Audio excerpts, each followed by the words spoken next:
Hey everyone, welcome back to another episode, bonus episode. I don't know what we're calling it, but here on the Baseline Podcast, we have a fun little treat while I'm still in the United States, while Josh is still here, and my dad has joined us because, well, the man has lived in Ohio a very, very long time. And on this bonus content, as Josh said at the end of our last podcast, we're going to have a little fun. Because, Josh, obviously you grew up in Ohio, but you're not a complete Ohio fan. Obviously, you're Florida Gator ties. Branched out in the college game, yes. Yeah. But obviously, I'm an Ohio fan pretty much through all my sports teams. But then you are also Reds, not Cleveland Indians. Yeah, I'm a Reds, not Cleveland Indians. So there's a lot of differences. And then, of course, my dad has lived through the Big Red Machine. Wow. Big Red Machine. And all the 90s of craziness going on in sports with the Browns and everything like that. So we're going to have a little fun, and Josh is going to give you a little hint into what is going to be happening over the next 15 minutes or so. Yeah, we're just going to talk our top three Ohio sports memories that we either were alive and a part of, like in the culture, or we witnessed in person, saw on TV, just so it can include, I guess, any kind of championship or game or anything like that went on at the professional or college level. So that is true. I'll be kicking it off here with my number 3 moment, which is going to be the Cleveland Browns playoff win a couple years ago over the Pittsburgh Steelers, because that is the only playoff win I've gotten to see the Browns get, for one. 2. How old are you again, Josh? I am 27 right now. It's the only one you've seen. It's the only one that I've seen. Yes. And my guy, Baker Mayfield, was the quarterback in that game. But yeah, I remember that one, like it being 28-0 after the first quarter. There were some defensive touchdowns, and I was just sitting there like, is this really happening right now? We all were. Or how are we going to blow this lead? Like, are we going to blow this lead? Like, are we going to only go up 28-0 to lose 35-28 at the end of the game? But obviously we didn't win by 28 that game, but it's the only Cleveland Browns playoff win I got. And with it being over Pittsburgh, our bitter rival, it was that much more sweet. Yeah, that much more sweet. Number 3 for me. Ooh. What about number 3 for you, Dad? And his 3. Yes. Oh gosh, Now he's been around a lot longer, so you have to go back to the memory cores. Let's go back. Memories, are good ones or bad ones? Your top 3. Like, are you going to throw the drive? Are you going to throw the drive on there with John Elway? With John Elway and the fumble. Those is probably top 2 right there. That fall fits in 1. That was terrible. Watching it on TV at the restaurant. What? They had a touchdown and the ball's laying on the ground. I'm like, what in the world is that? And it was like then he goes down the field 90 yards and scores a touchdown. And the next year we have the fumble. Oh. So is that your number 3? That's number 3. Oh, he did a combination number 3. What is this? Yeah, I guess just bad memory. Dismay of the Browns. The Browns dismay. Yeah. Browns memory. Oh, number 3 for me. I would have to go with Jay Bruce hitting the game-winning home run in 2010 to clinch the first division title for the Reds since 1995. I remember that. I remember I was sitting here in the living room because I think it was August too. I think, or July. It was late August. I think it was like 8 August, maybe early September. And he hit the ball. If you've ever been to Great American Ballpark, you know there's that little gap between the stacks and the green grass, and he hit it right over that spot. And to me, being a Reds fan and my whole life being a Reds fan, all you had was memories of like almost there or a really bad losing season. And that started the streak of what would have been like 4 years in a row where they had either won the division or made the playoffs as a wild card. For me, as like, well, I've been 14 at the time, that was like one of my favorite memories. Jay Bruce, that team of Joey Votto, of his prime Joey Votto, because that would have been MVP year Joey Votto. I'm trying to think who else was in there. Brandon Phillips, who had a great year that year. I'm trying to think who else was on that team. Ryan Ludwig might have been on that team. Scott Rowland, I believe, was on that team. Current Hall of Famer Scott Rowland.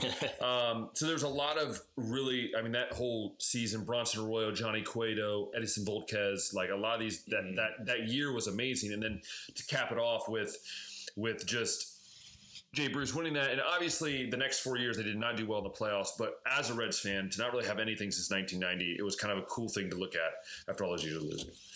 Yeah. So moving on to number 2 for me, this also involves Jay Bruce. Wow, Jay Bruce, what a man. In a Cleveland Indians uniform. Which was really weird for us Reds fans to see, by the way. It was very odd. very odd. Yeah, but 2017, when the Cleveland Indians went on their 22-game winning streak, I was in attendance for win number 17 and win number 22. Oh. And Jay Bruce hit the walk-off in extra innings to secure the 22nd straight win and make all of Cleveland go nuts. So the fact that it was that long of a winning streak and I got to see it in person puts it at number 2 for me. And if you think about that too, I was thinking about that for you as well, is that, and it's just like the Reds Jay Bruce memory. And I think if they wouldn't have fumbled, it's like these memories would have been even more sweeter if it would have ended with a championship. Yeah. Because obviously the Indians were almost to the point where how did they not win, right? Yeah. That's the season before was the 2016 season where they blew the 3-1 lead against the Cubs. Then 2017, I'm pretty sure they were bounced in the first round that season of the playoffs. I think it was a 3-2, or they were up 2-0 on the Yankees, and then they lost 3 straight and were knocked out. And still hurts, doesn't it? Yeah. Still hurts. Dad, what about you? Number 2 of all your time. Gosh, there's so many of them. The 1990 Cincinnati Reds, Eric Davis hit the 3-run homer to over the Oakland A's to set the stage for that, to be mighty underdogs, and the Nasty Boys came in and shut the door on the Oakland A's. Now, if you explain the Oakland A's. They were really good at that time. They're not like they are now, which they're really terrible. So they were really good. We got to explain who the Nasty Boys are for those Nasty Boys considering as well, Josh. Bob Dibble, Randy Myers, and who was the other one? Gosh, I can't think of the other one. But they were called the Nasty Boys. They came in, they struck bullpen guys. Pretty nasty. In the close Nasty Boys games out, the Nasty Boys. So you can also catch those at the Reds Hall of Fame. You can see some of that stuff on there. But that's a good one actually, because obviously that again, all of Dad's are obviously going to be before Josh and I's time probably. There's a chance. I'm optimistic there will be one that I also either know about or saw. But number 2 for me, I have a really funny feeling that Josh and I have went the same number 1. I have a really funny feeling, but I'm not confident on that. Number 2 for me would be, this is so hard. There's so many memories that are coming back now to my head now that I'm thinking about it now. 2 for me would have to be the Ohio State National Championship game. I'm going to say 2014. Oh, not 2006? Didn't happen. Shut up. We know what happened that game. We don't have to talk about it. If you didn't know, he's a Florida fan. Just to help you understand that. Or 2007 when we lost to LSU. Yeah.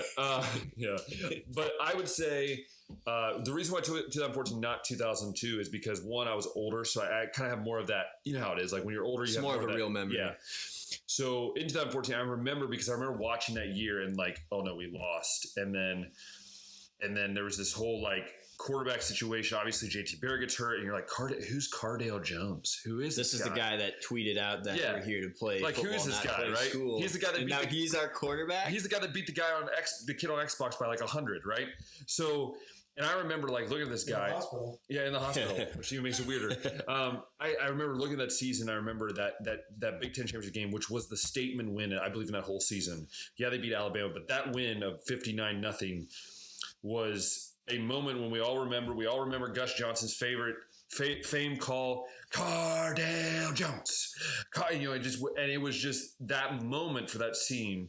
Was probably the most talented Ohio State team I've ever witnessed, with Zeke Elliott, Bosa. I mean, just the names go on and on. Michael Thomas, and then I think it was more of a bummer because they didn't continue that into the next season. But I will say, 2014 national title game. I remember where I was, and will always live in my head of like this is an amazing moment that I got to witness as someone that was in high school, about to graduate high school. That was awesome for me. Let's talk about that 2014 season just to start, because Braxton Miller got injured in camp. Yeah, was going to be out for the whole entire season. A guy that was like borderline Heisman Trophy contender there, if not like a strong candidate for it, and then out for the season. So then you got this redshirt freshman JT Barrett to come in, and he looks like a redshirt freshman week 2, and you lose to Virginia Tech, and you're like, is this how the season's going to go? Is this going to be like I guess Braxton Miller's freshman season when they went 6-6 with Luke Fickell, a lot of freshmen playing that game. And I mean, to run the table from there, JT to get hurt in the Michigan game, and you're like, how can they keep going? And Cardell Jones comes in, and then against Wisconsin, and then the playoff games against Alabama and Oregon, Zeke rushes, I think, for over 600 combined yards, just takes over, makes the load on Cardell a lot lighter. Yeah. So, I mean, that whole season, and that was the first college football playoff season too, which made a lot of people think that this is how the playoffs going to be from here on out. Like, why didn't we do this sooner? We wish. And I was there when JT Barrett broke his leg. I'm like, who's this Cardale Jones? Then he goes out there and goes to the pass, and the guy catches it over the Michigan guy and falls down. Oh, that's Cardale Jones. Yeah. Might be okay, yeah. It might be all right with that. Yeah. So that's number 2 for me. What is your number 1? Yeah, I have a feeling that Ben and I are going to have the same number 1 here, too. That would be the Cleveland Cavaliers 2016 NBA Finals. Oh, shocker on this one. Mostly because it's the only championship that I've ever had to see any of my Ohio teams win. So that's basically what makes it take the cake. But let me back up and add context to it, too. That whole entire season was just frustration. I think they went through a coaching firing, and Ty Lue took over. They never just could stay consistent. I think that was the season, or maybe this was the season after the J.R. Smith and Amon Shumpert trade was the year before. Yeah. But just getting to the playoffs, it was looking like we were going to be okay in the East. That was never my concern. But the Western Conference with Golden State on the other side after going 73-9 in the regular season. You're like, oh no. It's just like, well, geez, the year before I thought that if Kyrie and Kevin Love didn't get hurt, that was our chance. And this year it was like, well, we definitely don't have a shot this year. And then they go down 3-1. But then they end up becoming the first team in NBA history to come back from a 3-1 deficit in the NBA Finals, defeat the greatest regular season team in NBA history, beat Steph Curry, the first ever unanimous MVP, and LeBron fulfills his promise of bringing a championship to the city of Cleveland. Which, let's be honest, none of us really truly believed he was going to fulfill that. No, we didn't. We're like, oh, thanks, that's great for the graphics. It was like 2007, his 4th season in the league. We get there, we get swept by the Pistons, then he goes to Miami, and it's like, well, no, you're a fraud, dude. Yeah, you fraud. You quit on him, but so that whole run right there, that cements is number 1 for me, because I was also like you brought up with the Ohio State memory, like being an adult. I was working at Whirlpool over the summer at the time, and everybody was in such a good mood. Oh yeah, at that time, and especially because you lived up near Cleveland, so it was a little at that time, which is a little different. Yeah, had I been in a different work situation, I definitely would have been at the championship parade. But that photo of just how filled the city was, and then you see teams like the LA Rams win a Super Bowl, and 6 people show up to their parade. It's just like Cleveland cares about its sports. The fans are so loyal. I'd throw up Cleveland fans against anybody. And no matter what you think of Cleveland fans, because I know there's a lot of people that hate Cleveland or whatever, but like, to be honest, and LeBron has said this, like, you know, Cleveland fans are a different world. And I honestly believe that if he didn't win, like him winning that championship gave him the freedom to go, I can go to LA. And that had he left a second time with he would have never been allowed in the state of Ohio again. Yeah. He would have never been allowed in the state of Ohio. But I will talk about that after, Dad. You give us your number 1 over all your life, your 60 plus years of living. Oh, what do I go with? Brian Sight throwing interception to the Oakland Raiders in the end zone. No, I won't do that one. It's just all misery moments. Should I go with the Boston Red Sox player hitting a homer, Carl Fiskin going like this in the Game 6 of the 75 World Series, I think it was? No, the Reds came back and won that one. I won't go with that one. Let's go with 2002. No, they won that championship even though they sacked the quarterback and Ohio State won that one. Let's go with 2014 when they ran through the table, and I can remember them saying, all about all that SEC speed. And the next thing I know, I see Zeke Elliott going 85 yards right through the center of the defensive line, chasing, and he's got "see ya" on the bottom of his shoes, going "see ya" as he's running down past everybody. 85 yards, and then not an Alabama player. Alabama players were like looking at you like, your fault. And it was like, touchdown! And it was on and on, and then he goes down there, and Cardale Jones puts his head down and runs over that linebacker, smacks him right in the chest. Bam! Complex him over. And now then the next thing, oh, my players, they just weren't ready for this game. And no, Mr. Excuse me. You got beat, dude. And then went out there and just pummeled the next team and just pummeled Oregon just like in the submission. I mean, I will say, like, I don't know about you, but I remember that, like, High State fans were in shock after that Alabama game. I think we all were like, did this just happen? Yeah. Because, I mean, you saw Saban. Saban was confused. Like, at the end of the game, you looked at his face, and he's like, where did this team come from? Because that Alabama team was good. Very good. And they just smacked him. Yeah. Man, I am surprised you didn't have 2002's national championship over Miami there, because that kind of effectively ended the Miami football program as we know it. But he's got broken his leg and never Willis McGahee. Yeah, but I guess when you factor in just the circumstances of it being Cardale at quarterback, and then the Big Ten championship win, and then the first playoff win over Bama, and then the national championship win over Oregon, like collectively that. Well, even if you look at the 2002 championship game, was that a pass interference or not? And then you have that call too. Yeah, the pass interference, that's controversial ending there too. You cannot grab a man's jersey when you're going, and the guy makes a cut on you. And you Let's ask a Miami fan what they say about that. Yeah, I already know what a Miami fan thinks about that, and I'm going to stay out of this discussion. Yeah, save it for another day. That is true. Okay, hey Miami fans, you lost. Ah! Oh, my word. Anyways, my number one, I'm going to go right back down to the Cleveland Cavaliers winning the NBA title. Like, I agree with you. Outside of Ohio State winning a national title in football, I have never witnessed a pro team of my love and support of the Blue Jackets or anyone like that. I mean, the Crew, but if the Crew winning the Natty was your top, no, full contact soccer. We would love soccer. Okay. No, in general though, I look at that Cleveland Cavaliers game and that team, and it was just. It was, especially when they're down 3-1. Like, I don't know about you. I was like, I remember watching game 5 and kind of like just stopped kind of watching. I was like, oh, well, we'll see what happens. I just had in the background. But then they won that game. And I love the puzzle pieces. That still reminds me of like when they were filling in the puzzle pieces in the state of Ohio and like filling in the national championship and everything, or the championship and everything like that. To me, when it got 3-3, I was like, I still don't know if I truly believe they were going to win it. Because I'm like, this is the best team we've ever seen in the Warriors. That, I mean, if you look record-wise, it's the best team we've ever seen. But I love what Michael Jordan had said, or like Scottie Pippen before that series started was like, yeah, but it's not going to count unless you win it all. And I still believe to this day that the most pressure was not on the Cavs winning that title. It was on the Warriors proving that they were the best, because up to that point, you never saw a team from down 3-1 come back and win. And to me, LeBron James, the block will live forever in my mind. Blocked by James. And you look even like the way Kyrie played that game, out of his mind. Kevin Love played some of the best defense you've ever seen at the end of that game. And to me, that team will always be like the team when I think of the Cleveland Cavaliers when I'm 80 years old. Like, that's the team I think of.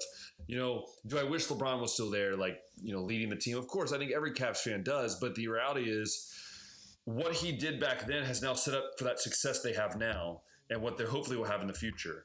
So for me, that is number one, and I don't think it's even close. I think it's hard to even put another thing up there. Like, as a Browns fan, there's not really anything I can put above, or as Reds fans, definitely not anything I can put above.